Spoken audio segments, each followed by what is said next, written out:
శుక్లాంబరధరం విష్ణుం శశివర్ణం చతుర్భుజం ప్రసన్నవదనం ధ్యాయేత్ సర్వవిఘ్నోపశాంతయేత్. గురుర్బ్రహ్మా గురుర్విష్ణుః గురుర్దేవో మహేశ్వరః గురుః సాక్షాత్ పరబ్రహ్మ తస్మై శ్రీగురవే నమః. వ్యాసాయ విష్ణురూపాయ వ్యాసరూపాయ విష్ణవే నమో వై బ్రహ్మనిధయే వాసిష్ఠాయ నమో నమః.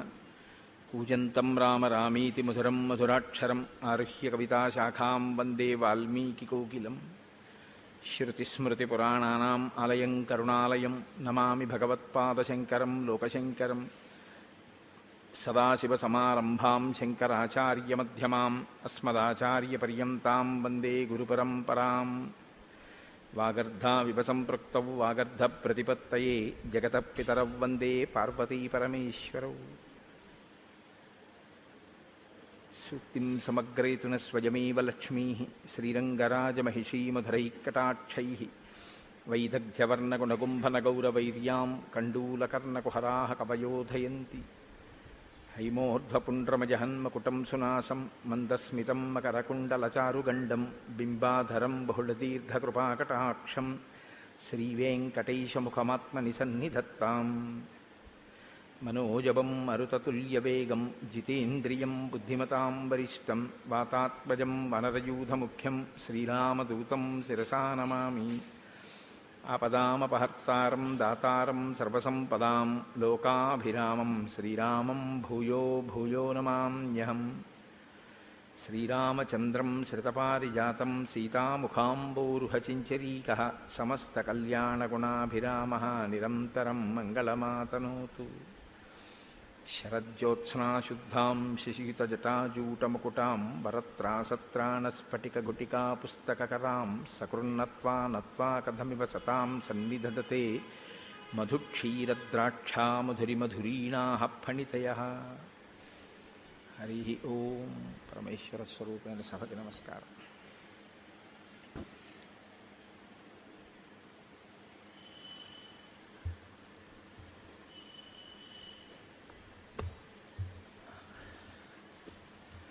ఈనాడు మనం కిష్కింధకాండలోకి ప్రవేశిస్తున్నాం. కిష్కింధకాండ చాలా గొప్ప కాండ. శ్రీరామాయణంలో ఏ కాండ అయినా అంతే. ప్రత్యేకించి కిష్కింధకాండలో హనుమ ప్రవేశిస్తారు. హనుమత్ ప్రవేశం దగ్గర నుంచి శ్రీరామాయణం ఒక కొత్త పుంత తొక్కుతుంది. ఇప్పటి వరకు సీతావియోగం చేత బాధపడుతున్నటువంటి రామచంద్రమూర్తికి సంతోషాన్ని కల్పించి సీతమ్మ జాడ కనిపెట్టగలిగినటువంటి ఒక గొప్ప స్వరూపాన్ని పరిచయం చేస్తారు మహర్షి. ఆ హనుమత్ స్వరూపం యొక్క పరిచయం, సుగ్రీవుడి పరిచయం, వానరయోధుల యొక్క పరిచయం, సీతాన్వేషణానికి అన్ని దిక్కులకి వానరులు బయలుదేరడం, ప్రత్యేకించి కిష్కింధకాండ యొక్క గొప్పతనం అంతా ఎక్కడుందంటే హనుమకి శాప విమోచనం ఈ కాండలోనే అవుతుంది. అప్పటి వరకు ఈ కాండ వరకు కూడా చెప్పకపోయినా మహర్షి హనుమ యొక్క జన్మవృత్తాంతాన్ని శ్రీరామాయణంలో ఉత్తరకాండలో చెప్పారు తప్ప ఈ కాండంలో ఎక్కడా చెప్పలేదు. తిన్నగా హనుమ యొక్క పాత్రని ప్రవేశపెట్టేస్తారు. కానీ ఇప్పటి వరకు కూడా, అంటే కిష్కింధకాండ చిట్ట చివరి వరకు కూడా ఆయన్ని శాపం వెంబడిస్తూనే ఉంది. అందువల్ల హనుమ చెయ్యగలిగినటువంటి ఉపకారం చెయ్యలేని స్థితిలో ఉంటారు. కానీ హనుమ యొక్క పూర్ణమైన తేజస్సు ప్రకాశించినటువంటి కాండ కిష్కింధకాండ. అందుకే కిష్కింధకాండ వినడం, కిష్కింధకాండ చదవడం, కిష్కింధకాండ ప్రత్యేకించి హనుమ యొక్క వైభవాన్ని బాగా ప్రకాశింపచేసేటటువంటి కాండ కనుక ఈ కిష్కింధకాండని శ్రద్ధాభక్తులతో వినడం చేత హనుమ యొక్క అనుగ్రహం కలుగుతుంది. హనుమ యొక్క అనుగ్రహం కలగడము అంటే శివానుగ్రహం కలగడమే. శివుడు మంగళప్రదుడు. శివుడు ఎక్కడ ఉంటే అక్కడ మంగళం ఎలా జరుగుతుందో అలాగే హనుమ ఎక్కడ ఉంటారో అక్కడ మంగళము తప్ప ఇంకొకటి జరగదు. అన్నీ మంగళములే చేస్తారు ఆయన. అటువంటి హనుమత్ స్వరూపం యొక్క వైభవాన్ని బాగా ప్రకాశింపచేసినటువంటి కాండ కిష్కింధకాండ. వేరొక విధంగా చెప్పాలి అంటే అసలు సుందరకాండ అనబడేటటువంటి ఒక మహాద్భుతమైనటువంటి కాండకి పునాది కిష్కింధకాండ. కిష్కింధకాండ క్రమంగా ఎటువైపుకి దారి తీస్తుందంటే సుందరకాండ వైపుకి దారి తీస్తుంది. సుందరకాండలోకి ప్రవేశించాలి అంటే అంత కట్టుదిట్టమైన ఏర్పాటు మహర్షి చేశారు. కిష్కింధకాండ అంతా హనుమ గురించి ఆయన వైభవం గురించి అంత ప్రకాశింపచేస్తే అప్పుడు కిష్కింధకాండ నుంచి మనం సుందరకాండలోకి వెళ్ళగలుగుతాం. మీరు ఒక విషయాన్ని జ్ఞాపకం పెట్టుకోండి, కథా ప్రారంభం చేసిన తర్వాత అటువంటి విశ్లేషణ చేయడం కొంచెం కష్టం కావచ్చు. సాధారణంగా లోకంలో ఎలా ఉంటుందంటే బలం ఉంటుంది లేదా బుద్ధి ఉంటుంది. బుద్ధి ఉంటే బలం ఉండాలని ఉండదు, బలం ఉంటే బుద్ధి ఉండాలని ఉండదు. బుద్ధి అంటే మనోసంబంధమైనటువంటిది, లోపల ఉండేటటువంటి శక్తి, ఒక నిశ్చయాత్మకమైనటువంటి శక్తి. అది మంచి నిర్ణయాలు చెయ్యగలదు. అటువంటి మంచి నిర్ణయం చెయ్యగలిగినటువంటి బుద్ధి బలం ఒకరికి ఉండొచ్చు, కానీ శారీరకమైనటువంటి బలం ఉండదు. ఒకవేళ శారీరకమైన బలం ఉంటే బుద్ధి బలం ఉండదు. ఒకవేళ శారీరకమైన బలము బుద్ధి బలము కూడా ఉంటే ఉత్సాహం ఉండదు. అంటే ఆయన చెయ్యగలడు, ఆయన నిర్ణయం చేయగలడు, దాన్ని అమలు చేయగలడు, కానీ ఆయనకి ఉత్సాహం ఉండదు, నిరుత్సాహంగా ఉంటాడు. ఈ రెండు, ఈ తేజస్సుతో కూడుకుని ఉత్సాహంతో ఉండగలిగినటువంటి లక్షణం ఒకరి ఎందే ప్రకాశించడం చాలా చాలా గొప్ప విషయం. ఒకవేళ అలా ప్రకాశించాయనుకోండి, అసలు తన కొరకు అని తన సమర్థతని ఉపయోగించుకోకుండా కేవలం పరోపకారానికి, ఇతరుల కార్యానికి తప్ప అసలు తన కొరకు అని ఒక్కసారి కూడా ఇన్ని బలాల్ని వాడుకోకుండా జీవించగలిగినటువంటి వ్యక్తి అపురూపం లోకంలో. అసలు అలా ఎవరు ఉండరు, చాలా కష్టం. అంత బలం ఉండి, అంత తేజస్సుండి, అంత బుద్ధి బలం ఉండి, అంత ఉత్సాహం ఉండి, మనస్సుకి శక్తి ఉండాలి. మనస్సుకి శక్తి ఉండి, ఎందుకంటే ఒంట్లో బలం ఉంటుంది కానీ ఆయనకి మనస్సుకి బలం ఉండదు. అందుకని అమ్మో నేను వెడితే పడిపోతానంటాడు, నాకేమైనా అయిపోతుంది అంటాడు. ఎప్పుడు భయమే. ఎందుకు భయం అంటే మనస్సు బలహీనమైంది. అలా కాకుండా అన్ని విధాలా శక్తి కలిగినటువంటి హనుమ అసలు నిజంగా శ్రీరామాయణంలో ఆయనే కానీ తన కొరకు అని చూసుకుని ఉంటే ఆయన ఏ స్థాయిని పొందాలో ఆయన వైభవానికి, కానీ అసలు ఆయన ఎప్పుడు తన కొరకు అన్న చూసుకున్నది ఎక్కడా లేదు. ఆయన అంటూ ఉంటే ఉపకారం కొరకే, అంతే. హనుమ ఆద్యంతములంతే, ఆ పాత్ర యొక్క వైభవం అంతే. ఇంకా అది శ్రీరామాయణంలో ఉన్నటువంటి ఇంకొక చాలా చాలా గొప్పతనం ఏమిటంటే, శ్రీరామాయణంలో ఉన్నటువంటి పాత్రలు సశరీరంగా ఇప్పటికీ రావడం అనేటటువంటిది అన్ని పాత్రల యందు అది చెప్పడం కష్టం. అంటే నేను ఒక మాట చెప్పాలి అంటే, దశరథ మహారాజు గారు వస్తారా అండి రామాయణం చెప్తే అని మీరు నన్ను అడిగారు అనుకోండి, నేనేం చెప్పవలసి ఉంటుందంటే రారని చెప్పాల్సి ఉంటుంది. అంతేకాని దశరథుడు వస్తాడండి అని చెప్పకూడదు. రాముడు వస్తాడా అండి అని మీరు నన్ను అడిగారు అనుకోండి, వస్తారని చెప్పాలి. రాముడు ఎలా వస్తారండి అని అడిగారు అనుకోండి, హనుమ వస్తే వస్తారండి అని చెప్పాలి. హనుమ ఎలా వస్తారండి అని అడిగారు అనుకోండి, రామనామం చెప్తే వస్తారండి అని చెప్పాలి. అది రామనామం యొక్క బలం. హనుమని తీసుకొస్తే మంగళం జరుగుతుంది. హనుమ దేనికి వస్తారు? రామనామానికి వచ్చేస్తారంతే. ఆయన ఇప్పటికీ అప్పటికి ఎప్పటికీ ఆయన చిరంజీవి, భవిష్యత్ బ్రహ్మ. లోకంలో హనుమ యొక్క గొప్పతనం ఏమిటంటే, అంటే కిష్కింధకాండలో లేవు ఆ విషయాలు. అవతార పరిసమాప్తి చేసేటప్పుడు రామచంద్రమూర్తి అడిగారు, హనుమ నేను ఈ లోకాన్ని విడిచిపెడుతున్నాను, నాతో పాటు చాలామంది వచ్చేస్తున్నారు, నువ్వు కూడా వస్తున్నావా అని అడిగారు. ఆయన అన్నారు, అక్కర్లేదు, మీ కథ ఉన్నంతకాలం నేను ఉంటాను. మీ కథ ఎక్కడ చెప్పబడుతుందో, ప్రత్యేకించి శ్రీరామాయణం అంతా ఎక్కడైనా చెప్తారు అని సంకల్పం చేస్తే అందరికన్నా ముందు హనుమే వస్తారు అక్కడికి. అందరికన్నా ముందు హనుమ వచ్చి ఆ ప్రాంగణంలో కూర్చుంటారు. అందరికన్నా చిట్ట చివర ఆ ప్రాంగణాన్ని విడిచిపెట్టి వెళ్ళలేక వెళ్ళలేక వెళ్ళలేక వెళ్ళలేక వెడతారట. అందుకే ఎత్ర ఎత్ర రఘునాథ కీర్తనం తత్ర తత్ర కృతమస్తకాంజలిం భాష్పవారి పరిపూర్ణలోచనం మారుతిం నమత రాక్షసాంతకం. అటువంటి మహానుభావుణ్ణి తీసుకురాగలిగినటువంటి కాండ. హనుమ వచ్చారు అంటే సీతారామ లక్ష్మణులు వచ్చేస్తారు. కాబట్టి అంతటి వైభవోపేతమైనటువంటి వ్యక్తిత్వం ఉన్న హనుమ ప్రవేశపెట్టబడతారు ఈ కాండలో. అసలు ఆయన ప్రవేశించడమే ఒక మెరుపు. ఇప్పటి వరకు ఈయన ఎవరు అన్నది చెప్తూ ఉంటారు మహర్షి. ప్రతి పాత్రకి అలా చెప్తూ వస్తారు. చిత్రం ఏమిటంటే హనుమ గురించి ఆయన పరిచయం చేసుకోవడమే తప్ప అంతకు మించి అసలు ఏమీ అడగరు రామచంద్రమూర్తి. నువ్వు ఎవరబ్బాయివి అని ఇప్పుడు అడగలేదు ఆయన. అదే మిగిలిన వాళ్ళని అయితే నువ్వెవరు, ఎందుకు ఇలా ఉన్నావు అని అడుగుతూ ఉంటారు. హనుమని ఆయన అడగలేదు. అంటే అసలు తన కొరకే పుట్టినవాడని రామచంద్రమూర్తికి హనుమని చూడగానే తెలుసు. ఇంకా చిత్రం ఏమిటంటే అసలు మాట్లాడంది రామచంద్రమూర్తి ఎవరితో అంటే హనుమతోటి. కిష్కింధకాండ ప్రారంభంలో అసలు హనుమతో ఆయన మాట్లాడలేదు. లక్ష్మణుడితో చెప్పి లక్ష్మణుడితో మాట్లాడించారు. ఇప్పటి వరకు మీరు చూస్తున్నారు, రాముడు అరణ్యవాసానికి బయలుదేరిన పర్యంతము ఆయన ఒక వాహనాన్ని ఎక్కినట్లు మీకు ఎక్కడా కనపడదు. మొట్టమొదటిసారి కిష్కింధకాండలో ఆయన ఒక వాహనం ఎక్కుతారు. ఏ వాహనమో తెలుసా అండి?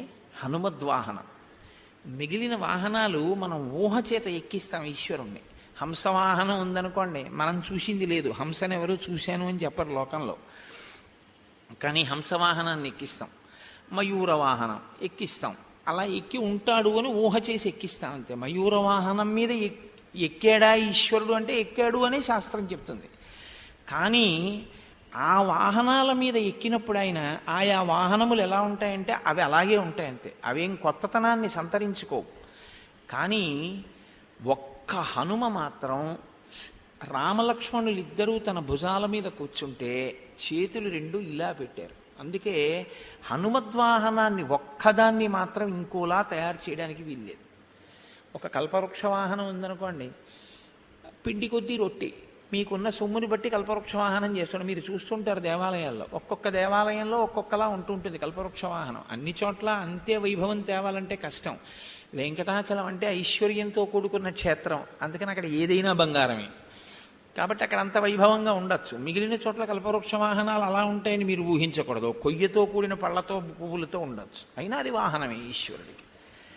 కానీ ఆ వాహనాలు అలాగే ఉంటాయి, కల్పవృక్షం అలాగే ఉంటుంది, నెమలు అలాగే ఉంటుంది, హంస అలాగే ఉంటుంది. హనుమ ఒక్కరు తాను ఎలా ఉన్నారో అలా ఉండరు. రామలక్ష్మణులు ఎక్కినా సీతారాములు ఎక్కినా, అంటే వాహనంగా సీతారాములుగా అధిరోహిస్తారు లక్ష్మణ సహితులై. వాళ్ళు ఎక్కితే ఆయన ఇలా అంటారు. మీరు చూడండి, అందుకే హనుమద్వాహనం ఇంకోలా ఉండదు, ఎక్కడైనా ఇలాగే పెట్టుంటారు చేతులు. ఇలా ఎందుకు పెడతారో తెలుసా అండి? ఇలా పెట్టడంలో ఉద్దేశం ఏంటంటే, మీరు చూడండి లోకంలో ఒక పోకడు ఉంటుంది. మీరు నాకు ఇంత ఉపకారం చేశారు, ఇంకింతకన్నా ఏం కావాలండి అంటాం. ఇంకింతకన్నా ఏం కావాలండి అన్నప్పుడు ఇంకొక భంగిమ ఎవ్వరూ పెట్టరు. ఎప్పుడైనా ఏం పెడతారంటే ఇంకింతకన్నా ఏం కావాలి అంటారు. అయ్యా మీకు సౌకర్యంగా ఉందా, బయట చాలా ఎండలుగా ఉన్నాయి, మీరు ఉండగలుగుతున్నారా విడిదిలో అన్నారనుకోండి, అయ్యయ్యో ఇక్కడ వచ్చిన నష్టం ఏంటండి, చక్కటి ఏసీ, హాయిగా చల్లగా ఉన్నాం, ఇంకింతకన్నా ఏం కావాలి అంటాం. ఇంకింతకన్నా ఏం కావాలి అన్నప్పుడు పరిపూర్ణమైన తృప్తికి ఇంకా తనకి ఏ కోరిక లేదు, తను పూర్తి తృప్తితో ఉన్నాను అంటే చేతులు ఇలా తిరగబడి ఇలా పెడతాం. సాధారణంగా ఇలా పెడితే అర్థించినట్టు, ఏదో వెళుతుంది కావాలని అడిగినట్టు. అందులో రెండు చేతులు పెడితే మరీ అర్థించినట్టు. కానీ ఒక్క హనుమ విషయంలో ఇలా పెడితే ఇంకింతకన్నా ఏం కావాలి. ఇదే హనుమద్వాహనం ప్రతివాడు అవుతాడు జీవితంలో. ఎప్పుడో అప్పుడు చూడండి మనం ఏమంటాం, ఇంకింతకన్నా ఏం కావాలంటాం. ఆయన ఆ మాట ఎప్పుడన్నారంటే, సీతారాములు తన మీద అధిరోహిస్తే లేదా రామలక్ష్మణులు కూర్చుంటే ఇలా అన్నారు, ఇంకింతకన్నా ఏం కావాలన్నారు. అది ఆయన గొప్పతనం. అందుకే హనుమద్వాహనం ఒక్కటే అలా ఉంటుంది లోకంలో, మిగిలిన వాహనాలు ఏవి అలా ఉండవు.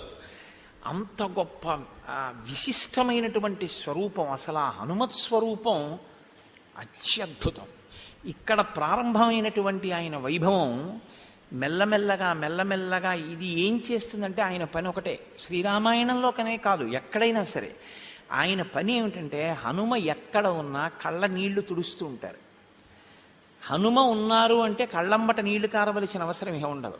అంటే మీ కోరిక తీరిపోవడం అనేటటువంటిది తథ్యం. ఇంకా హనుమదుపాసన అంత గొప్పది. హనుమదుపాసనలో ఉన్న గొప్పతనం ఏమిటో తెలుసా అండి? ఆయనది స్వరూపం అక్కర్లేదు.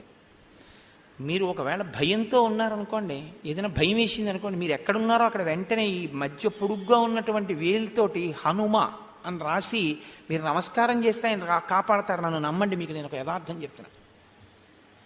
అంత గొప్ప స్వరూపం అది. అది మీరు ఎక్కడున్నా సరే, మీరు ఎక్కడో మట్టిలో ఎక్కడో తిరుగుతూ మీకు ఎందుకో భయం వేసింది, ఉలిక్కి పడ్డారు, మీరు వెంటనే ఈ పెద్ద వేలుతో మట్టి మీద హనుమ అని రాసి నమస్కారం చేశారనుకోండి, ఉత్తర క్షణం మిమ్మల్ని ఏవి ఆవహించలేవు. ఆయన తక్షణం రక్షణ ప్రసరిస్తారు. అంత గొప్ప స్వరూపం లోకంలో ఇంకోటి ఉండే అవకాశం ఉండదు. ఏదో ఉదయం నేను మా గోపాలకృష్ణ గారు అదే అనుకున్నాం కూడా. పిల్లలు సాధారణంగా ఓ కోతిని చూస్తే ముచ్చట పడతారు, ఏదో వెటకారం ఆడతారు, ఏదో హాస్యం చేస్తారు. వాళ్ళకి ఏం తెలుసో అర్థం కాదు. కానీ ఆబాల గోపాలం చిన్న పిల్లల దగ్గర నుంచి వయోవృద్ధుల వరకు అందరికీ ఇష్టమైన స్వరూపాలు ఈ లోకంలో రెండే. ఒకటి హనుమ, రెండు వినాయకుడు. ఒక ఆయనది ఏనుగు ముఖం, ఒక ఆయనది కపిముఖం. చిత్రం ఏమిటంటే వాళ్ళిద్దరూ సింధూరము చేతనే అర్చింపబడతారు. వినాయకుడు సింధూరము గండస్థలమునకు రాయకుండా ఉండకూడదు, ఆయనకి తప్పకుండా సింధూరం రాసి ఉంచాలి గండస్థలానికి. హనుమ ఎప్పుడూ సింధూరం చేత శోభిస్తూ ఉంటారు. అందుకే ప్రాతస్మరామి గణనాథమనాథబంధుం సింధూరపూర పరిశోభిత గండయుగ్మం అంటాం. అటువంటి స్వరూపం. సరే, ఇప్పుడు నేను హనుమద్వైభవము అని వెళ్ళిపోతుందేమో నా ఉపన్యాసం అని నాకు భయం. ఆయన విశిష్టత అటువంటిది. కాబట్టి మీరు కిష్కింధకాండని వినడం మొదలుపెట్టండి, మీకు ఆయన యొక్క వైభవం ప్రకాశిస్తుంది. కాబట్టి సతాం పుష్కరిణీం గత్వా పద్మోత్పల జుషాకులాం రామ సౌమిత్రి సహితో విలలా పాకులీంద్రియ. అది వసంత ఋతువు. వసంత ఋతువు చాలా శోభాయమానంగా ఉండేటటువంటి ఋతువు అని అలా అంటున్నారేంటండి? అని ఏమిటి, అనుభవంలో లేదా అంటే, నేను ఒక యథార్థం చెప్పాలి అంటే పురాణాల్లోనూ కావ్యాల్లోనూ చెప్పినటువంటి వసంత ఋతువులో ఇవాళ మాత్రం అనిపించట్లేదు. ఎందుకంటే ఆ వర్ణనలకి ఇవాళ ఉన్న వాతావరణానికి సంబంధం కలవట్లేదంటే ఏమంటే ఋషులది తప్ప అని నన్ను అడక్కండి, మనదే తప్పు. మనది ఎందుకు తప్పైందో తెలుసా అండి? ఒక్కటే కారణం. ఋతువుని ఋతువుగా మీరు అనుభవించాలి అంటే మీరు ప్రకృతిని ఎలా వాడుకోవాలో అలాగే వాడుకోవాలి. అలా వాడుకోకపోతేనే ఋతువుగా మీకు అందదు. మీరు మట్టిని తీసుకుని ఎంత వేడి చెయ్యొచ్చో అంత వేడి చేస్తున్నాం మనం ఇవాళ. అసలు మట్టిని కాల్చకూడదు అని శాస్త్రం. మనం కాల్చేసి దాన్ని నీటి చుక్క తగిలితే ఘనీభవించిపోయేటట్టుగా సిమెంట్ తయారు చేస్తున్నాం, సిమెంటుతో కడుతున్నాం ఇళ్ళన్నీ. మరి ఆ వేడి ఎక్కడికి ఎడుతుంది? రోడ్లు, గచ్చులు అన్నీ సిమెంటే. పూర్వం ఇలా కాదు కదా, అంతా మట్టే. మట్టితో అలికి రంగవల్లులు పెట్టేవారు. కాబట్టి ఆ చల్లతనం ఉండేది. ఓ తాటాకని అలాంటివి వాడేవారు. కాబట్టి వేడిని లాక్కుని వేడిని వదలవలసినటువంటి అవసరం లేకుండా జీవించేవారు. ఇప్పుడు మనం వేడిని కల్పించుకుని వేడిని లాక్కునే వాటిని పెట్టుకుంటున్నాం, అవి వేడిని వదులుతున్నాయి. కాబట్టి ఋతు సంబంధమైనటువంటి ఆహ్లాదాన్ని పొందడానికి మనకు అవకాశం ఎక్కడుంది? లేదు. కాబట్టి అది వసంత ఋతువు. ఆనాడు రామచంద్రమూర్తి లక్ష్మణ సహితుడై పంపా తీరములో తిరుగుతున్నప్పుడు వసంత ఋతువు. దంపతులు ఒకరి నుంచి ఒకరు దూరంగా ఉంటే తప్పకుండా ఒండరులకు ఒకరికొకరు జ్ఞాపకం చెయ్యగలిగినటువంటి పరిస్థితులలో ప్రకృతి ఉంటుంది అని. అంటే అంత మనోరంజకత్వంతో ఆహ్లాదకరంగా ఉండేటటువంటి ప్రకృతి ఆ వసంత ఋతువులో ఉండేటటువంటిది. కాబట్టి ఇప్పుడు రాముడు ఒక పుష్కరిణి దగ్గరికి వెళ్ళాడు, ఒక సరోవరం దగ్గరికి. సతాం పుష్కరిణీం గత్వా పద్మోత్పల జుషాకులాం రామ సౌమిత్రి సహితో విలలా పాకులీంద్రియ. లక్ష్మణ సహితుడై సరోవరం దగ్గరికి వెళ్ళినటువంటి రాముడికి పద్మములు అరవిరిసి కనపడ్డాయి. పద్మములు, కలువలు, చేపలు. సరోవరం అంటే ఉండేవి అవే కదండి, అవే కనపడ్డాయి. అవి కనపడితే రాముడు ఏడ్చాడు. అవి కనపడితే రాముడు ఏడవడం ఎందుకు? సంతోషించాలి. కానీ చాలా బాగుందండి కలువలతోటి, పద్మాలతోటి, చేపలతోటి అనాలి. ఆయన ఎందుకు ఏడ్చాడంటే ఆ మూడిటిలో ఆయనకి సీతమ్మ కనపడింది. లక్ష్మణుడితో అంటాడు, సీతమ్మది పద్మం లాంటి ముఖం, కలువల లాంటి కళ్ళు, చేపల లాంటి కదలికలు. ఆవిడ మీనాక్షి కదా, అందుకని చేప ఎలా కదులుతుందో సీతమ్మ కళ్ళు అలా కదులుతాయి. కలువలు ఎలా ఉంటాయో నా భార్య యొక్క కళ్ళు అలా ఉంటాయి. పద్మం ఎలా ఉంటుందో నా భార్య ముఖం అలా ఉంటుంది. నాకు ఈ సరోవరం చూస్తే సీత గుర్తొస్తోంది. ఇప్పుడు ఆ సీత ఎంత ఖేదపడుతోందో ఆ రాక్షసుడి యొక్క చెరలో. కాబట్టి ఈ సరోవరం నాకు తృప్తినివ్వలేకపోతోంది, నాకు సంతోషాన్ని ఇవ్వలేకపోతోంది. మీకు బాహ్యంలో ఋతువు కానీ బాహ్యంలో ఉండే వాతావరణం కానీ తనంత తానుగా మీకు మనశ్శాంతినివ్వలేదు. ఎప్పుడూ మనశ్శాంతికి కారణం ఏమిటి అంటే మీరు లోపల ముందు చల్లగా ఉంటే బయట ఉన్న అందాన్ని మీరు అనుభవించగలరు, లేకపోతే అది అనుభవించడం కుదరదు.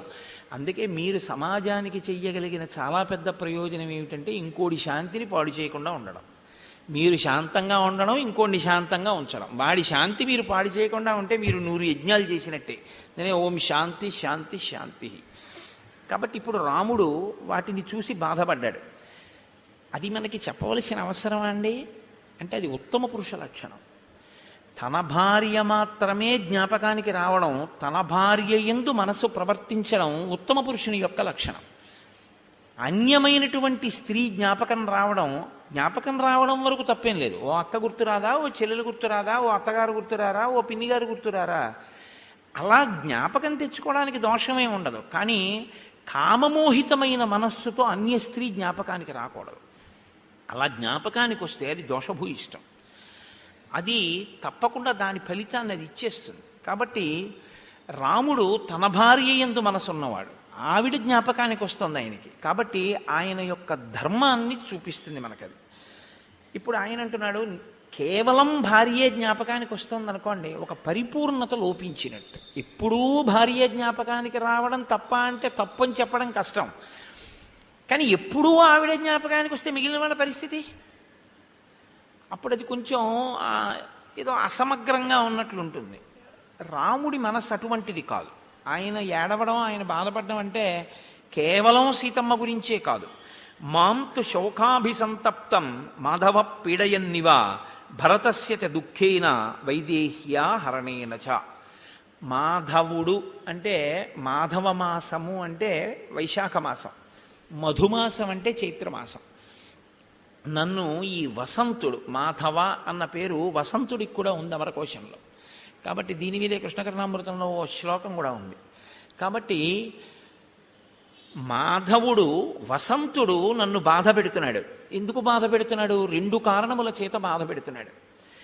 ఒకటి, ఇంత అందమైనటువంటి ప్రకృతి కలిగినటువంటి ఋతువులో సీతమ్మ నా పక్కన లేదు. రెండవది, రాచరికం చేస్తూ సంతోషంగా ఉండి తను భార్యతో ఆనందం అనుభవించి అంతఃపుర జీవనం గడపవలసినటువంటి భరతుడు అలా గడపకుండా తనంత తాను స్వచ్ఛందంగా మునివృత్తిని స్వీకరించి ఇక్కడ నేనడవిలో ఎంత బాధపడుతున్నానో నా కొరకు భరతుడు అక్కడ అంత బాధపడుతున్నాడు. భరతుడు నా కొరకు బాధపడుతున్నాడని నేను బాధపడుతున్నాను. కాబట్టి ఇప్పుడు నాకు 2 కారణముల వలన బాధ కలుగుతోంది. ఒకటి, నా పక్కన ఉండవలసిన సీతమ్మ రావణుని చేత అపహరింపబడింది అని ఒక బాధ. అరేరే, సుఖించవలసినటువంటి భరతుడు ఏ తల్లి రాజ్యం అడిగిందో ఆ రాజ్యాన్ని స్వీకరించి భోగించవలసినటువంటి భరతుడు అలా సంతోషించకుండా నాయందు ప్రీతితో తనంత తానుగా మునివృత్తిని స్వీకరించి భూశయనం చేస్తూ జటలు కట్టుకుని అంత బాధతో తాపసిగా జీవనం గడుపుతున్నాడే అని ఒక బాధపడుతున్నాను. నన్ను 2 బాధలు పీడిస్తున్నాయి లక్ష్మణ అన్నాడు. అంటే ఆయన యొక్క ప్రేమ అనేటటువంటిది ఎంత అందంగా ప్రవహిస్తుందో మీరు గమనించవలసి ఉంటుంది. ఆయన ఎప్పుడూ తన వారన్న వారిని స్మరిస్తూ ఉంటాడు. అది చాలా మంచి లక్షణం. అలా తలుచుకోవడం అనేటటువంటిది చాలా ఉత్తమమైనటువంటి గుణం. కాబట్టి పుష్పభార సమృద్ధాని శిఖరాణి సమంతతః లతాభిః పుష్పితాగ్రాభిః ఉపగూఢాని సర్వతః. చెట్లు చాలా విశేషంగా పుష్పించి ఉన్నాయి. చెట్టుకి కాయభారమా అని లోకంలో ఒక సామెత. తన చెట్టుకి తన కాయలు ఎప్పుడూ తనకి భారంగా ఉండవు. కానీ మహర్షి అంటున్నారు, గుత్తులు గుత్తులుగా పువ్వులు పెరిగిపోవడం వల్ల చెట్ల కొమ్మలు ఆ పూల భారంతో ఉండలేక కొమ్మలు ఇలా వంగేయట పువ్వులతోటి. చెట్ల మీద అరవిరిసిన పూలు, రాలిపోయిన పూలు, రాలుతున్న పూలు, ఇవి చూస్తే ఎలా ఉందంటేట వాయువు పూలతో ఆడుకుంటున్నట్లుగా ఉంది. మీరు మొన్న సీతారామ కళ్యాణంలో పూలబంతులాట చూశారుగా. ఆడుకునేటప్పుడు ఏమవుతుందంటే అది కింద ఉండదు, పైన ఉండదు, మధ్యలోనూ ఉండదు. అలా ఉంటేనే ఆట కదండి. ఆ బంతి చేతిలోకి వస్తుంది, వచ్చి ఎంతసేపు ఉంటుంది, మళ్ళీ ఎగరేస్తారు. కదలితో ఎంతసేపు ఉంటుంది, మళ్ళీ చేతిలోకి ఎడుతుంది. ఉంటుంది, కదులుతుంది, పడుతూ ఉంటుంది. అలా ఆడుతున్నవాడు ఉన్నాడు, అందువల్ల కదులుతోంది. చెట్లకి పట్టుకుని ఉన్నాయి, జారి గాలిలోకి ఊగుతున్నాయి, ఊగి కింద పడుతున్నాయి. ఇది ఎలా ఉంది ఏంటంటే వాయువు పూలతో ఆడుకుంటున్నాడా అన్నట్లుగా ఉందిట. అసలు నిజంగా మహర్షికి వచ్చినటువంటి ఊహలు అంటే నేను మీకు కొన్ని శ్లోకాలు చూపిస్తున్నాను. ఆయన యొక్క ఊహ వైచిత్రి అంటే చూడగలిగినటువంటి కన్నుంటే ఎంత అందంగా చూడగలరో ఋతువుని, ఎంత అందంగా ప్రకృతిని చూడగలరో అన్నదానికి వాల్మీకి మహర్షి యొక్క రచన పతాక స్థాయిలో ఉంటుంది. అందుకే తదనంతరం వచ్చినటువంటి కవులందరూ వాల్మీకి మహర్షిని అనుసరించారు. మత్తకోకిల సన్నాదై నర్తయన్నివ పాదపాన్ శైలకందర నిష్క్రాంత ప్రగీత ఇవచానిల. మహర్షి అంటున్నారు, మీరు ఎక్కడైనా నాట్యం జరుగుతూ ఉండడం చూసి ఉంటారు. నాట్యం చూడని వాళ్ళు ఎవరు ఉండరు, ఎక్కడో అక్కడ చూసి ఉంటారు మీరు. నాట్యం జరుగుతోంది అంటే మనం ఏమంటామంటే ప్రధానంగా ఎవరిని చూస్తామంటే ఎవరు నర్తిస్తున్నారో వాళ్ళని ప్రధానంగా చూస్తాం. ఏదో శ్రీకృష్ణ పారిజాతం జరుగుతోంది అనుకోండి, ఆవిడ సత్యభామగా నటిస్తుంటే, సత్యభామగా నర్తిస్తుంటే ఆవిడ ఎంత బాగా నర్తిస్తున్నారో అంటాం. కానీ ఆవిడ నర్తనమునకు ప్రారంభం ఎక్కడో తెలుసా అండి? ఆవిడ తిన్నగా వచ్చేసి ధిమ్ తక ధిమ్ అంటూ మొదలు పెట్టదు. ఆవిడ అడుగు తీసి అడుగేసి మొదలు పెట్టాలంటే అంటే ఆవిడ వచ్చి అలా నిలబడుతుంది ఓ బొమ్మలాగా. ఇప్పుడు ఆవిడ మొదలు పెట్టాలి అంటే మొట్టమొదట నమస్కారంతో మొదలు పెడతారు. మొట్టమొదట అసలు ఆవిడ ముందు నమస్కారం మొదలు పెట్టాలి అంటే వెనకాతల పాడేవారు ఒకరు ఉంటారు. వారు పాడితే ఈవిడ తనే పాడుతున్నట్టుగా పెదవులు కదుపుతూ నమస్కారం చేస్తుంది. అంబాపారాకు దేవీపారాకు అంటూ మొదలు పెడతారు. మొదలుపెట్టి ఆ నటరాజుకి నమస్కారం చెప్పినప్పుడు వంగి రెండు మోకాళ్ళు దూరంగా పెట్టి రెండు చేతులు భూమికి తగల్చి నమస్కారం చేసి ప్రారంభం చేస్తారు. ఆవిడ పాట ఎలా ఉంటుందో దానికి అనుగుణంగా ఈవిడ నర్తిస్తుంది. ఆవిడ పాట ఒక్కటే పాడదు, పాట ఒక్కటే పాడి నర్తన చేస్తే అందం ఉండదు. పక్క వాయిద్యాలు ఉంటాయి, పక్క వాయిద్యాలు కూడా దానికి అనుగుణంగా మ్రోగుతూ ఉంటాయి. అప్పుడు దానికి ఒక సంపూర్ణత్వం వస్తుంది. ఈ మూడు ఉండాలి, పాట పాడేవాళ్ళు ఉండాలి, పక్క వాయిద్యాలు ఉండాలి, నటించేవాళ్ళు ఉండాలి. మహర్షి అంటున్నారు, వసంత ఋతువులోట ఈ లోకమంతా అటువంటి నాట్య ప్రదర్శనలు ఇస్తున్నట్లుగా కనపడుతుందట. ఎలా కనపడుతోంది అంటే ఆయన అన్నారు, అది పంపా సరోవర తీరం కదా, గుహలు ఉన్నాయి ఆ ఋష్యమూక పర్వత శిఖరం మీద, ఆ కొండల మీద. గుహలలోంచి గాలి విస్సురుగా వెళ్ళి బయటికి వస్తే ఏమవుతుందంటే ఆ గాలి ధ్వని చేస్తుంది. గాలి ఎప్పుడైనా సరే విశాలమైన దాంట్లోంచి సన్నమైన దాంట్లోంచి బయటికి వచ్చింది అనుకోండి, ఒక ధ్వని వస్తుంది. అందుకే మనకి వాద్య పరికరములన్నీ కూడా మూడు రకాలుగా ఉంటాయి. ఊది వాయించేవి కొన్ని, తంత్రుల చేత మోగేటటువంటివి కొన్ని, అంటే వీణలు వైలిన్ను ఇలాంటివి, కర్ర చేత వేళ్ల చేత కొట్టి మ్రోగించేవి కొన్ని, మృదంగము మొదలైనటువంటివి వేళ్లతోటి కర్రతోటి కొడతారు, కొట్టి మ్రోగిస్తారు. మూడు రకాలుగా ఉంటాయి సంగీత పరికరాలు. ఇందులో వేణువు ఉందనుకోండి, వేణువు గొట్టం విశాలంగా ఉంటుంది, ఒక పక్క మూసివేయబడి ఉంటుంది, రెండు పక్కల మూసేసి ఉంటుంది. ఇప్పుడు వేణువు వాయించేటటువంటి వ్యక్తి ఏం చేస్తారంటే కన్నాలన్నీ మూసేసి ఒక కన్నం దగ్గర పెదవిని పెట్టి పెదవిని కదపడం, పెదవిని ఒక కన్నం దగ్గరే పెట్టి దాంట్లోంచి గాలిని ఊతూ ఇలా వేళ్లు పెట్టి ఆ కన్నాల్ని లయబద్ధంగా తీస్తాడు వేళ్ళు. ఆ లోపలికి వెళ్ళిన గాలి సన్నటి కన్నంలోంచి బయటికి వచ్చేటప్పుడు ధ్వని చేస్తుంది వేణువు. దాన్ని ఎంత అందంగా మీరు వేళ్లు తీయగలిగితే అంత అందమైన కీర్తన వేణువు మీద పలుకుతుంది, పిల్లనగ్రహం మీద. మహర్షి అంటున్నారు, పక్క వాయిద్యాలు ఇప్పుడు ఏమిటో తెలుసా? ఒక వేణువు, ఒక మృదంగం, ఇవన్నీ ఎలా ఉంటాయో అలా పక్క వాయిద్యాలు అదిగో ఆ గుహలలోకి వెళ్ళి వస్తున్నటువంటి గాలి, బయట నుంచి గుహలోకి వెళ్ళి గుహలోంచి బయటకు వస్తోంది, అప్పుడు అదొక ధ్వని చేస్తోంది ఆ గాలి. అది పక్క వాయిద్యాలట. లేదా అది పాట పాడుతోంది, అది ప్రధానంగా వస్తున్నటువంటి పాట. మరి పక్క వాయిద్యాలు ఎవరు వాయించాలి అంటే వసంత మాసంలో తప్పకుండా వచ్చేటటువంటిది ఒకటి ఉంది, పిలిచినా పిలవకపోయినా వస్తుంది, కోకిల. ఆ కోయిల పక్క వాయిద్యాలు మ్రోగించేటటువంటిదిగా ఉందిట. గాలి పాట పాడుతోందిట. గాలి పాట మొదలుపెట్టి కోయిల పక్క వాయిద్యాలు మోగిస్తే ఇప్పుడు నాట్యం చెయ్యాలిగా ఎవరో ఒకళ్ళు. మరి నాట్యం ఎవరు చేస్తారు అంటే ఊగుతూ చెట్టు కొమ్మలు ఇలా ఇలా కదులుతుంటే నాట్యం చేస్తున్నట్టుగా ఉందిట పంపా సరోవర తీరంలో. అక్కడ నిలబడి చూస్తే నాట్యం జరుగుతున్నట్టుందిట. అలా కొమ్మలు ఊగుతూనే ఉంటాయా? ఆగుతాయి, ఒకసారి గాలి ఆగుతుంది, అయితే ఆగుతాయి, మళ్ళీ కాసేపు ఆగి గాలి వేస్తుంది, మళ్ళీ ఊగుతుంది. మరి అలా నాట్యం ఆగిపోయి మళ్ళీ ప్రారంభమై ఆగిపోయి ప్రారంభమై అవుతుందా? అవదు కదా. మరి దానికి ఎలా పోలికి సరిపోతుంది అంటే మహర్షి చమత్కారం చూడండి. నర్తయన్నివ పాదపాన్ శైలకందర నిష్క్రాంత ప్రగీత ఇవ చానిల మత్త కోకిల సన్నాదై. ఆయన అంటున్నారు అక్కడ నాట్యం జరగట్లేదుట, నాట్యం నేర్పుతున్నారన్నారు ఆయన. నాట్యం నేర్పితే ఏమవుతుంది? ఏదో ధీమ్ తీమ్ తకధీమ్ అంటుంది ఆవిడ. అంటే ఈవిడేదో నాట్యం అలా కాదు అలా కాదు అలా కాదు, తను లేచి వచ్చి అలా కాదు ఇలా అని తను నర్తించి చూపిస్తుంది. చెయ్యి మళ్ళీ అంటుంది, ఆవిడతో పాటు చేస్తుంది. చేసిన తర్వాత ఆవిడ వెళ్ళి కూర్చుని మళ్ళీ తద్ధిం అంటుంది. అప్పుడు ఆవిడ ఒక్కతి చేస్తుంది, నేర్చుకుంటున్న ఆవిడ. అందుకని ఈవిడ లేచి వెళ్ళి చెప్పి మళ్ళీ వచ్చి కూర్చునే లోపల నర్తకి కూడా ఆగుతుంది. నాట్యం నేర్పుతున్నప్పుడు మాత్రం నాట్యం చెయ్యడం ఆగడం ఉంటుంటుంది.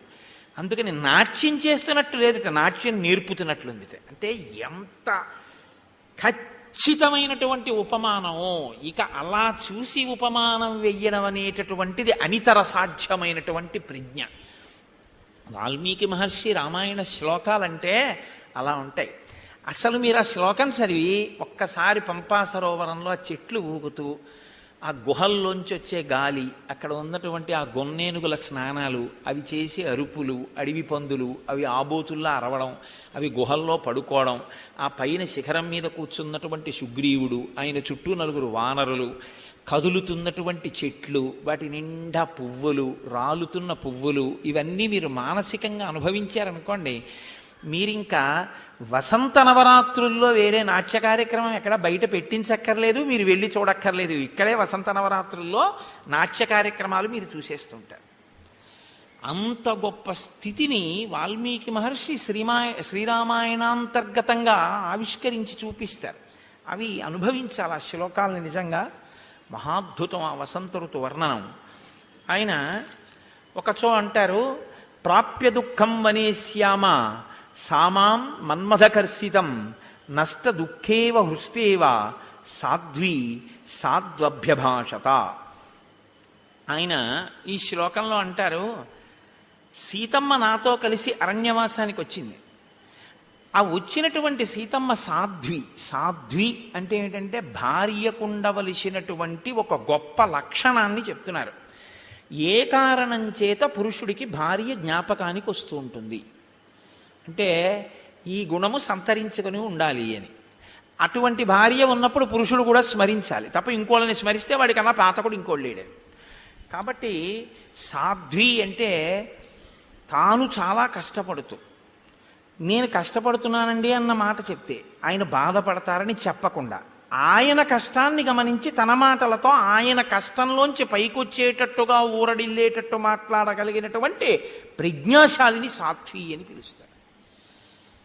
ఆయన అంటున్నారు, తన పుట్టింటి వారిని విడిచిపెట్టింది, మెట్టింటి వారిని విడిచిపెట్టేసింది, నా కోసం అరణ్యవాసానికి వచ్చింది. ఎంత క్లేశపడింది సీతమ్మ!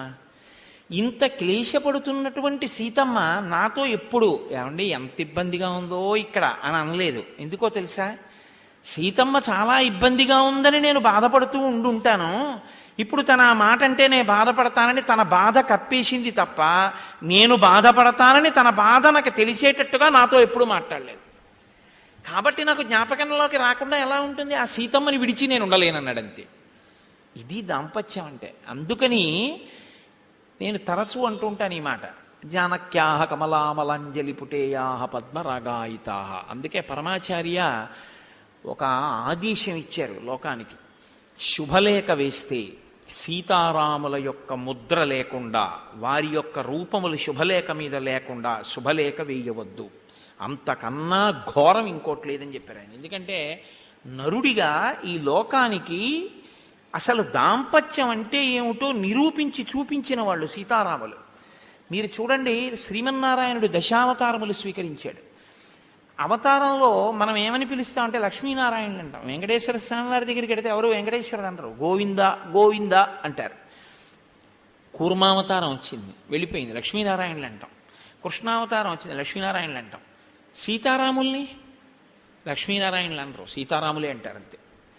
దశావతారాల్లో భార్యాభర్తలుగా వాళ్ళిద్దరూ వచ్చినటువంటి రూపాల్లో పేరు మార్చకుండా లోకం యుగాలు మారినా పిలిచే అవతారం సీతారాములు గాని. ఎందుకంటే దాంపత్యానికి ఉన్న వైశిష్ట్యం ఏమిటో లోకానికి నిరూపించినటువంటిది. నువ్వు నీ కూతురికి పెళ్లి చేస్తున్నప్పుడు నీ కూతురు గృహస్థాశ్రమంలోకి ఎడుతుంటే అంత ఆదర్శ దాంపత్యం చూపించినటువంటి సీతారాముల ఫోటో దాని మీద లేకపోతే ఇంకా నీకేమి తెలిసని నువ్వు శుభలేఖ వేస్తావు. కాబట్టి సీతారాముల యొక్క మూర్తి లేకుండా శుభలేఖ వేయరాదు. దాన్ని విడిచిపెట్టడం అంత ఘోరం ఇంకోట్లేదు. పరమాచార్య స్వామి వారి ఆదేశం తెలుసా అండి? మీరు గృహస్థాశ్రమంలోకి మీ పిల్లల్ని ప్రవేశపెట్టేటప్పుడు, అంటే వివాహం చేసేటప్పుడు తప్పకుండా సీతారాముల ముద్ర వేసి తీరండి అని. కాబట్టి ఆయన ఈ మాట చెప్పి, అందువల్ల నాకు నా భార్య జ్ఞాపకానికి వస్తుంటుంది లక్ష్మణ. మయూరస్య వనే నూనం రక్షసాన హృతా ప్రియా తస్యాన్ రుచితిరం యేషు వనేష సహకాంతయ. చూశావా లక్ష్మణ, ఆ పంపా సరోవర తీరంలో గుహ ముందు ఒక మగనెమలి నాట్యం చేస్తోంది. సాధారణంగా మగనెమలిది అందం. లోకంలో చిత్రం ఏమిటో తెలుసా అండి?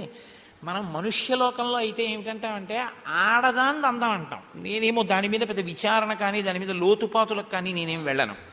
అలా అంటారు, ఆడది అందం అంటారు, పురుషుడిది వ్యామోహం, అలా తీర్పు చెప్తూ ఉంటారు. అంతేగాని ఆయన అందంగా ఉన్నాడని ఎవరు అనరు, ఆవిడ అందంగా ఉందని అంటారు. అందం ఆడదానికే వాడతారు. కానీ మీరు చూడండి, మనుష్యేతర ప్రాణుల యందు అందం మగవాడిది. కొట్టొచ్చినట్టు కనపడుతుంది, దాన్ని బట్టి చూస్తే అసలు అందం అన్నది పురుషుడి ఎందే ఉందేమో అనిపిస్తుంది నాకు. అంటే నువ్వు పక్షపాతంతో తీర్పు చెప్పావని అనుకోకండి. ఒక యథార్థం మాట్లాడుతుంటాను. కోడి పెట్టదందామా, కోడి పుంజుదందామా? కోడి పుంజుదే అందం. ఆ కోడి పుంజు వెనకాతల పెద్ద రంగురంగుల ఈకలతోటి దాని ముఖం, దాని కళ, ఇంత స్వరూపం, అది కొక్కురో కోని మెడ తెరిస్తే దాని అందమే వేరు. సింహం అందమా, శివంగి అందమా? సింహమే అందం. ఇంత జూలు అది నడుస్తుంటే సన్నటి నడుముతో ఎంత అందంగా ఉంటుంది. శివంగిదేం అందం? దానికి అలా జూలు అవి ఏం ఉండవు, ఏదో అన్నీ కత్తిరించేసినట్లు ఉంటుంది. సరే, నేను ఇన్ని పోలికలు చెప్పక్కర్లేదు, ఇంకా మీరు ఆ కోణంలో చూడండి. అందం పురుషునిది లోకంలో. కాబట్టి పుంసాం మోహన రూపాయ పుణ్య శ్లోకాయ మంగళం. పురుషులు మోహించే అందం అంటే మా రామచంద్రమూర్తిదే. కాబట్టి ఇప్పుడు రాముడు అంటున్నాడు, మగనెమలి నర్తిస్తోంది. నెమళ్లలో ఆడనెమలి పురి విప్పదు, మగనెమలికే పింఛం ఉంటుంది, మగనెమలే పురి విప్పుతుంది. పురివిప్పి నాట్యం చేసేది మగనెమలి. ఆడనెమలి మగనెమలి వెంట తిరుగుతుంది అడుగులేస్తూ. అది కూడా ఎందుకు తిరుగుతుంది అంటే నెమలికి ప్రత్యుత్పత్తి భౌతికమైన సంభోగం వల్ల లేదు. అది చాలా సంతోషం కలుగుతుంది. ఎప్పుడు అంటే వేసవికాలం వెళ్ళి వర్షాకాలం వచ్చే ముందు అకస్మాత్తుగా నల్లటి మబ్బేసేస్తుంది, చీకటైపోతుంది. ఇక వర్షం పడుతుందని గాలి మొదలైనప్పుడు పర్వత ప్రాంతాల్లోనూ అరణ్యాల్లోనూ ఆ మగనెమలి నాట్యం చేయడం మొదలు పెడుతుంది. ఆ మగనెమలి నాట్యం చేసి మొట్టమొదట వడగళ్ళని పెద్ద పెద్ద చినుకు టప్ టప్ అని పడ్డం మొదలవుతుంది. అది నాట్యం చేసి చేసి చేసి చేసి సంతోషంతో ఆనంద భాష్పాన్ని వదులుతుంది, కంటి వెంట నీటి చుక్కని. అది నేల పడకుండా ఆడనెమలి పట్టుకుంటుంది, పట్టుకుని మింగి గర్భం ధరిస్తుంది. అందుకని దానికి భౌతిక సంపర్కం లేదు. అందుకే కృష్ణ పరమాత్మ నెమలి ఈక కిరీటం మీద పెట్టుకుంటారు. 16,000 మంది ఉన్నారని నాకు అదే పని అనుకుంటున్నారేమో, ఇంకా భార్యలతో తిరగడం. అసలు నేను నిత్య బ్రహ్మచారిని తప్ప నాకు అసలు భార్యా సంపర్కమే లేదని చెప్పడానికే నెమలి ఈక పెట్టుకుంటాడు ఆయన. నెమలి సృష్టిలో ఒక అపురూపమైన ప్రాణి. మనకి భారతదేశంలో జాతీయ పక్షి నెమలి. కాబట్టి ఇప్పుడు ఆయన అంటున్నాడు రామచంద్రమూర్తి, చూశావా, మయూరస్య వనే నూనం రక్షసాన హృతా ప్రియా తస్యాన్ రుచితి నమ్యేషు వనేషు సహకాంతయ. ఆ మగనెమలి గుహ ముందు ఆడుతోంది, చక్కగా అడుగులు వేస్తోంది, నాట్యం అంటే మీరు తనంత తాను స్వేచ్ఛగా తిరిగేటటువంటి నెమలి ఆట చూడాలి. మనం అలా ఎప్పుడు చూడం. ఎందుకంటే మన బతుకంతా ఎలా ఉండిపోతుందంటే, అంటే నన్ను క్షమించండి అలా అన్నాను, నేను నెమలి కనపడితే ఏ పుల్లతోటో దాని ఈకలు నొక్కేసి లాగేద్దామని తాపత్రయం. అసలు మీరు నెమళ్ళ అందం చూడాలంటే ఢిల్లీ ప్రాంతాల్లో చూడాలి, వాళ్ళు అలా ముట్టుకోరు. కాకులు ఎలా ఉంటాయో నెమళ్ళు అలా ఉంటాయి ఢిల్లీ ప్రాంతంలో. అన్ని నెమళ్ళు తెల్లవారి లేచేటప్పటికి మేడల మీద నెమళ్ళ క్రాంకణాలు వినపడుతూనే ఉంటాయి. నేను మా చెల్లింటికి వెళ్ళి ఢిల్లీలో తెల్లవారుజామున నెమళ్ళు అన్ని గుంపులు గుంపులుగా క్రాంకణం చేస్తుంటే నాకు ఎంత సంతోషంగా ఉండేదో. అది సాయంకాలం వేళ దానికి ఏదో సంతోషం వస్తుంది. మీరు ఎప్పుడైనా నెమలి పురివిప్పి ఆడడం చూశారో లేదో నాకు తెలియదు. అది పురివిప్పడం అంటే కేవలం ఇలా ఏదో విప్పుతుంది అనుకోకండి. అది అడుగులు వేసి నృత్యం చేసేటప్పుడు మీరు చూడాలి, దాన్ని ఇలా వెనక్కి నొక్కి మధ్యలో చుట్టూ వృత్తం కింద ఏర్పాటు చేస్తుంది. ఒక్కొక్కసారి ఇలా ఉంచుతుంది, ఉంచి ఇలా పెద్ద విసినికర్రలా పెడుతుంది, పెట్టి నాట్యం చేస్తుంది. అది సంతోషం కలిగినప్పుడు ఆ వెనకాతల ఉండేటటువంటి ఆ పింఛాన్ని ఆధారం చేసుకుని అది ఆడేటటువంటి తీరు అత్యద్భుతంగా ఉంటుంది. నెమలికి ఇంద్రుడు ఇచ్చినటువంటి వరం, పాము వలన దానికి భయం ఉండదు. పాముని నువ్వు చంపేస్తావని వరం ఇచ్చాడు ఇంద్రుడు రావణాసురుడికి భయపడి నెమలిలోకి దూరిపోయినప్పుడు. కాబట్టి ఆ నెమలి ఆడుతోంది, మగనెమలి. ఆ మగనెమలితో ఆడనెమలి ఆడుతోంది. చూసావా లక్ష్మణ, ఎందుకు ఆడదు ఆ మగనెమలి? దాని భార్యని రావణుడు ఎత్తుకుపోలేదుగా, అందుకు ఆడుతోంది అన్నాడు. అదేమిటి అలా అన్నా అంటే, నేను మొన్న మీతో ఉన్మత్త అన్న మాట గురించి మనవి చేశాను. అంటే ఆయన శోకం అలా ఉంది. ఇంత ఋతువు ఉన్నా ఇన్నున్నా నా మనసుకు ఆనందంగా లేదు, ఎందుకంటే పక్కన సీతమ్మ లేదు. మీరు ఇంకో మాట అడగచ్చు, మరి ఊర్మిళ లేదు కదండి, మరి లక్ష్మణుడు అనాలి కదా ఈ మాటలో అని. ఆయన ధర్మం వేరు, ఆయన అనుగమించి వస్తున్నాడు. రాముడు ఒక ప్రభువుగా ఉన్నవాడు, ఆయన సేవించి వస్తున్నవాడు. ఆయన మనసులో ఉన్న అన్నగారితో అనడం. పైగా తన భార్యకి ఆపద రాలేదు, ఇంట్లో ఉంది ఆవిడ, కాబట్టి భద్రమైన స్థానంలో ఉంది, కాబట్టి స్మరించడంలో ఉపద్రవం ఏం లేదు. మహా అనుకుంటే పక్కన లేదనుకోవాలి. సీతమ్మ విషయంలో అలా కాదు, ఆవిడ అపహరింపబడి ఉంది, అందుకని ఖేదంతో ఎక్కువ జ్ఞాపకానికి వస్తుంటుంది. అందుకని మయూరస్య వనేనూనం రక్షసానుహృతా ప్రియా తస్యా నృత్యతిరంభ్యేషు వనేషు సహకాంతయ. ఇంతలో కాకి చెట్టు మీద కూర్చుని అరిచింది. అరవణం అంటే కాకి సంతోషంగా అరిచిందా, కాకి దుఃఖంగా అరిచిందా అని అడిగారు అనుకోండి, అలా ఎవ్వరూ చెప్పలేరు. ఎందుకంటే అది బతికున్నన్నాళ్ళు కావు కావు అంటుంది అంతే. దాని అదృష్టం ఏమిటో తెలుసా అండి, డాక్టర్ అన్నది చదువుకోవలసిన అవసరం లేని జాతి కాకి జాతి ఒకటే. అంటే కాకి రోగం రాదు. మీకు కాకి ఎప్పుడు అనారోగ్యం వచ్చినటువంటి కాకి కానీ, తనంత తాను వృద్ధాప్యం వచ్చి చచ్చిపోయిన కాకి కానీ మీకు కనపడదు. అసలు నేనైతే అంటాను, మున్సిపాలిటీ వాళ్ళు పౌర సన్మానం చేయాల్సి వస్తే 2 ప్రాణులకు చేయాలి, ఒకటి కాకి, 2 పంది. ఆ 2 వాళ్ళకి చేసినంత సహాయం ఎవ్వరూ చేయరు. మిగిలిన వాళ్ళందరూ వాళ్ళ బాధ్యత పెంచేవాళ్లే, వీధిలో అన్ని పోసేస్తారు. ఆ 2 వీళ్ళు తొడవడానికి వచ్చేటప్పటికే సగం పూర్తి చేస్తాయి.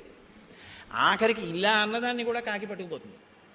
దానికి ఇది అది అని లేదు, అది తీసేయబట్టి చాలాను తెల్లవారేటప్పటికీ రోడ్లు కాస్త ప్రశాంతంగా ఉంటున్నాయండి. రెండోది పంది, ఆ 2 ఉండబట్టే మున్సిపాలిటీ వాళ్ళ పని చాలా మటుకు తగ్గిపోతుంది.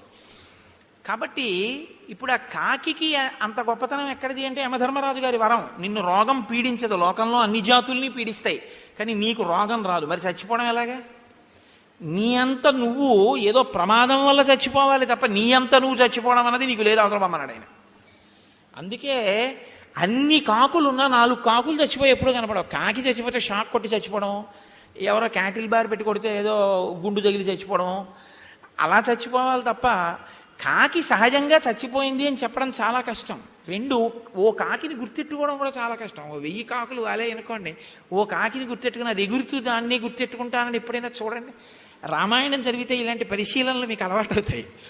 మీరు కాకిని గుర్తుపట్టుకోలేరు. ఎందుకంటే అన్ని, ఏది యవ్వనంలో ఉందో, ఏది చిన్నదో, ఏది వృద్ధురాలో, ఏది మధ్య వయస్సులో ఉందో, ఏది వానప్రస్థానికి వెళ్ళాలో మీరు నిర్ణయించలేరు.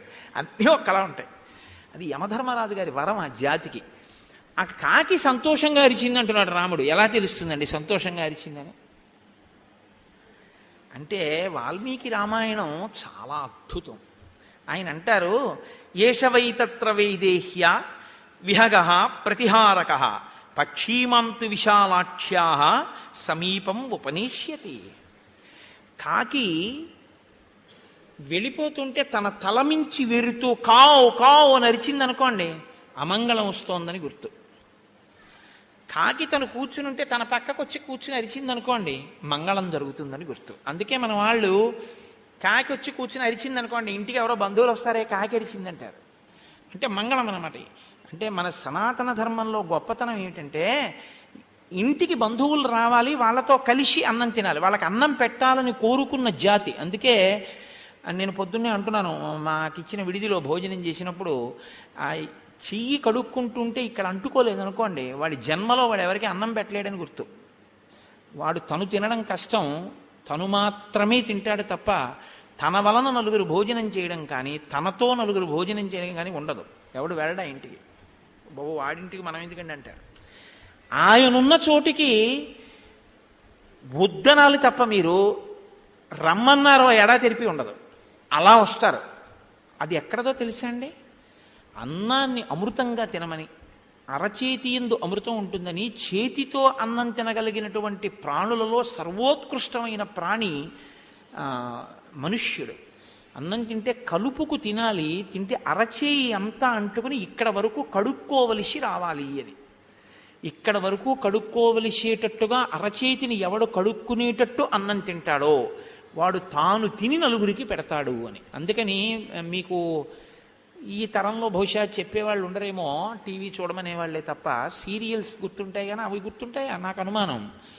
ఆ ముందు తరం వరకు ఒక విషయం ఉండేది, మునివేళ్ల తిండి తినకండ్రా అనేవారు. మునివేళ్ల తిండి అంటే ఇలా వేళ్లతో కలుపుకు తినడం, ఇలా చెయ్యంతా తగిలేటట్టు కలపరా కలుపుకు తిననేవారు. ఇలా అద్దుకు తినడం, లేకపోతే ఎడంచేత్తో పట్టుకు తినడం, అలాంటివి ఉండే ఒక్క కుడి చేతితోటి. సరే, మళ్ళీ ఇప్పుడు ఒక దాంట్లోంచి ఓ దాంట్లోకి. కాబట్టి ఇప్పుడు కాకి కూర్చునరిస్తే మంగళప్రదం, కాకి తన మించి ఎగురుతూ అరిస్తే అమంగళకరం. రాముడు అంటున్నాడు, నేను మారీచుణ్ణి చంపి వచ్చినప్పుడు నా తలమించి ఎగురుతూ అరిచింది, సీతమ్మ కనపడలేదు. ఇప్పుడు లక్ష్మణ చెట్ల మీద కూర్చుని అరుస్తోంది. కాబట్టి తొందరలో సీతమ్మ దర్శనం మనకు అవుతుంది, సీతమ్మతో కలుస్తాం. చూసావా, ఈ పక్షి అప్పుడు చెప్పింది ఇప్పుడు చెప్తోంది, అప్పుడు అమంగళం చెప్పింది ఇప్పుడు మంగళం చెప్తోంది అన్నాడు. మీతో నేను శకున శాస్త్రం అన్నాను కదండి, రామాయణం శకున శాస్త్రం. కాబట్టి ఒక మంగళాన్ని మంగళంగా స్వీకరించగలిగి ఉండాలి మీరు. అందుకే పూర్వం ఏదైనా తింటూ ఏం చేసేవారంటే ఓ 4 తీసుకెళ్ళి అలా పడేసేవారు కాక్కు దేనికి. అయితే నేను మీతో ఒక సూక్ష్మం చెప్పవలసి ఉంటుంది. ఎప్పుడైనా సరే మీరు ఒకటి జ్ఞాపకం పెట్టుకోండి, పిడచ కట్టి విస్తరి పక్కన పెట్టకూడదు, పిడచ కట్టి మాత్రం పెట్టకూడదు. మీరు మీ కొడుక్కి పెట్టాలనిపించింది అనుకోండి, మీరు తింటూ పిడచ కట్టి పెట్టకూడదు.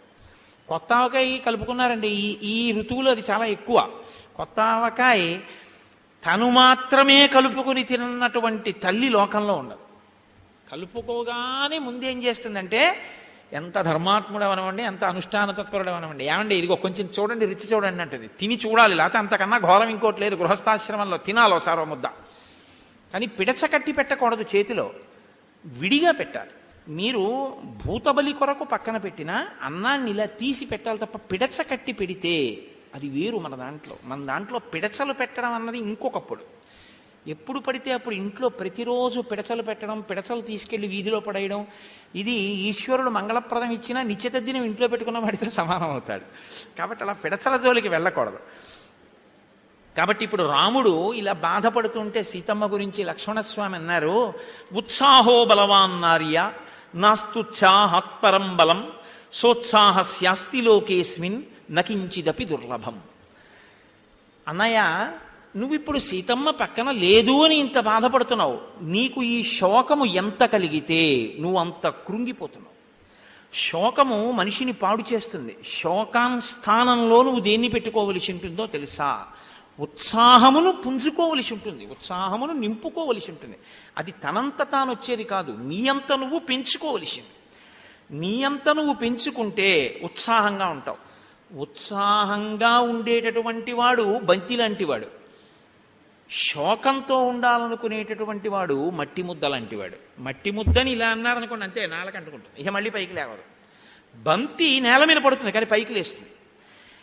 ఉద్దాన పతనములు అందరికీ ఉంటాయి, పడడం లేవడం ఉంటుంది జీవితంలో, కానీ పడి ఉండిపోకూడదు, లేవాలి ఉత్సాహంతో. లేవడానికి ఉత్సాహం ఉండాలి. మళ్ళీ కాబట్టి అన్నయ్య నువ్వు ఉత్సాహాన్ని పుంజుకో. ఉత్సాహో బలవాన్నార్యా నాస్త్యుత్సాహాత్పరం బలం సోత్సాహస్యాస్తి లోకేస్మిన్ నకించిదపి దుర్లభం.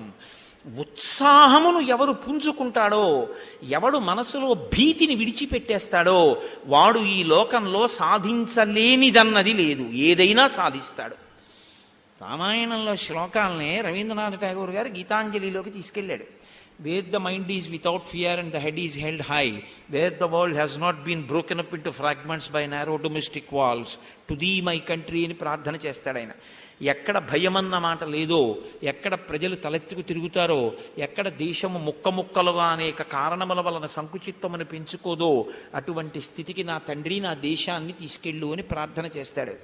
కాబట్టి ఉత్సాహో బలవాన్నార్యా నాస్తుత్యాత్పరం బలం సోత్సాహస్యాస్తి లోకేస్మిన్ నకించిదపి దుర్లభం. ఆ ఉత్సాహమున్నవాడు పొందలేనిదన్నది లేదు తప్ప ఏదో ఒక చిన్న కారణానికి కలిసి రాకపోతే నిరుత్సాహము మనిషికి పనికిరాదు. ఉత్సాహాన్ని పుంజుకుని మళ్ళీ నువ్వు సాధించవలసిన దాని వైపుకి వెళ్ళవలసి ఉంటుంది. ఉత్సాహవంత పురుష నవసీదంతి కర్మసు ఉత్సాహమాత్రం ఆశ్రిత్య సీతాం ప్రతి లాభేమహి. కాబట్టి అన్నయ్య నువ్వు ఈ ఉత్సాహాన్ని పొందు, మనం సీతమ్మ తల్లిని తప్పకుండా చూడగలుగుతాం, కనిపెట్టగలుగుతాం. అంటే ఇద్దరు లేచి ఆ పంపా సరోవర తీరంలో ఋష్యమూక పర్వతం వైపుకి అడుగులు వేస్తున్నారు.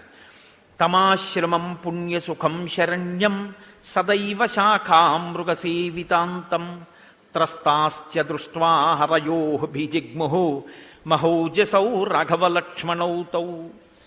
మహాతేజోమూర్తులైనటువంటి ఆ రామలక్ష్మణులు పంపా సరోవర తీరంలో నడుస్తుంటే అక్కడ ఉన్నటువంటి అనేకమైనటువంటి వానరములు, మృగములు, సింహములు ఇవన్నీ కూడా వాళ్ళ తేజస్సుని చూసి భీతి చెందినవై పరుగులు పెట్టి పారిపోతున్నాయి. అలా పరుగులు పెట్టి పారిపోతున్న సమయంలోనే ఋష్యపూక పర్వత శిఖరము మీద సుగ్రీవుడు కూర్చునున్నాడు.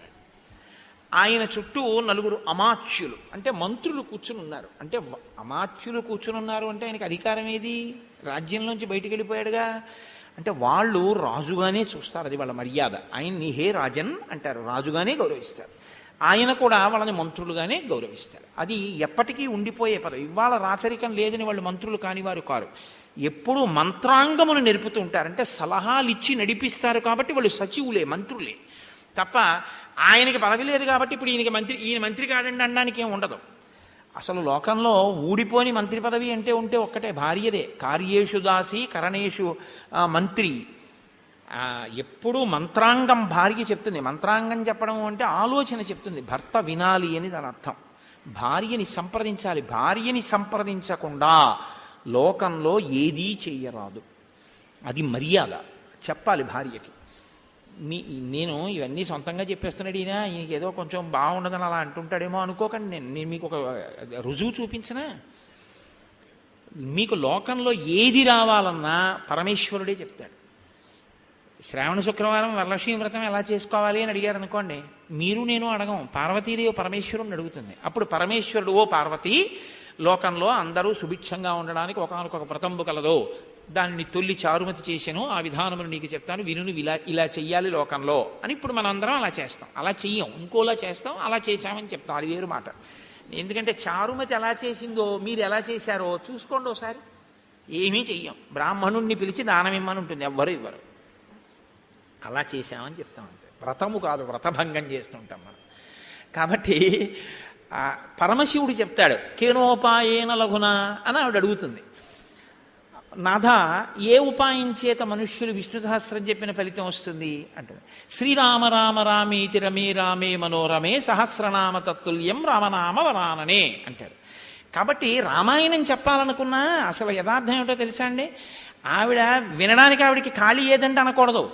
నువ్వు సంతోషంగా నీకు నచ్చిన శ్లోకం ఒకటి పట్టుకుని ఆవిడ వంట చేసుకుంటుంటే వెళ్ళి, ఏమో విన్నావా, మయూరస్యవనేనూరం రక్షసానహృతా ప్రియ, ఎంత గొప్పగా వర్ణించారో చూసావు వాల్మీకి అని. రామాయణం ముందు ఓ శ్లోకమో 2 శ్లోకాలో అందమో ఆనందమో, ఆ అన్నం తింటున్నప్పుడో ఎప్పుడో భార్యతో పంచుకుని నువ్వు చెప్తే తప్పేం లేదు, అది ధర్మం.